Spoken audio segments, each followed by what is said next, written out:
Ken, how was practice today? Practice was good. Energy, is still high. Regardless of everything that we've been throughout the season. That's what I love about this team. We just love to play football. So regardless of what's going on the field, we'll still get that passion every day. What's the mood like with the guys this week? It's we're obviously not where we want to be record-wise, but I don't feel like that has changed our mood or anything. Like I said, on how we feel about playing the game of football. We still love to play football. We still have ultimate confidence in our coaching staff and our teammates around us to go out and make plays. So we're just excited. What adjective best describes this team right now? Is it mad, frustrated, angry? Say optimistic, for real. Definitely disappointed record-wise, but just optimistic for the future because we still have yet to play our best game team-wise, and I know that at some point it's gonna have to come out during the season. So we're just optimistic that it's gonna happen any given day, and that just starts with pounding the fist every day, attacking each day like it's your last. Coach Traylor told us after the game that kind of a loss has the potential to start splintering a team. How do you guys hold that off or stay together as a group? Just by being honest to each other. Everybody was brutally honest Sunday that they weren't happy with the loss, and just by everybody being on that same page, that just keeps us more together as a team. I don't feel like I've seen any splits in the locker room. I feel like everybody is still the same person, and I feel like everybody loves each other the same as they did before the first game of the season. So, what's the role of a leader at a time like this to keep the group together? How do you sort of embody that part of it? Really by leading vocally. There's whenever you're in situations like this, there's not a lot you can do example-wise to lead.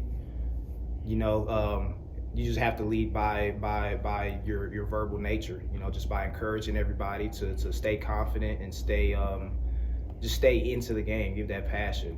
And that's not really hard to do because, like I said, everybody came in today with that same passion and fire before week one. So that was good to see.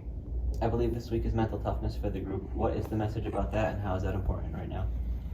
Really just not only accepting, but just embracing challenges. This has been a challenging year. And instead of saying, why us, just say, why not us? Why can't we turn this season around in the blink of an eye? And, just celebrating the little things, in the grand scheme of things, record-wise, we're not where we need to be, but there's a lot of little things that we've been doing right this past week throughout the whole season, and we need to celebrate that. How would you rate the mental and physical toughness of this team up to this point in the year? Up to this point, I'd say our physical toughness has been the greatest it's ever been. We've still been a physical team. I'd say mental toughness definitely needs some improvement, but we don't have that far to go to where we can be a really good team. Is it the penalties? The mental side of it? Definitely the penalties. The penalties definitely show where our mental toughness needs work. But that just goes back into stacking each day, just getting better and better, not only on your physical but on your mental as well. So, what leads to some of those emotional penalties, whether it's like the late hit, roughing the passer, that kind of stuff? Just lack of mental toughness, really. That's really all I can say. Ken, how would you say the defense has played so far, and then coming out of last week?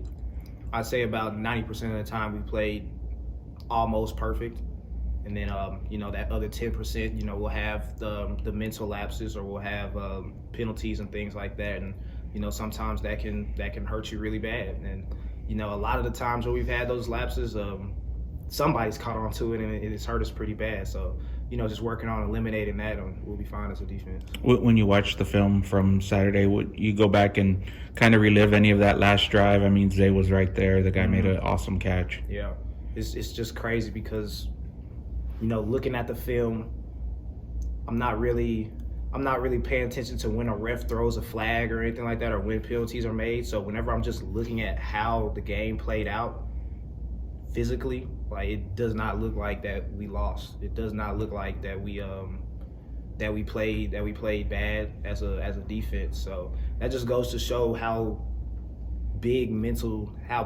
having mental toughness is on a defense, and how big penalties are, honestly. How do you guys keep a sense of patience to keep working through a stretch like this when the results haven't shown yet?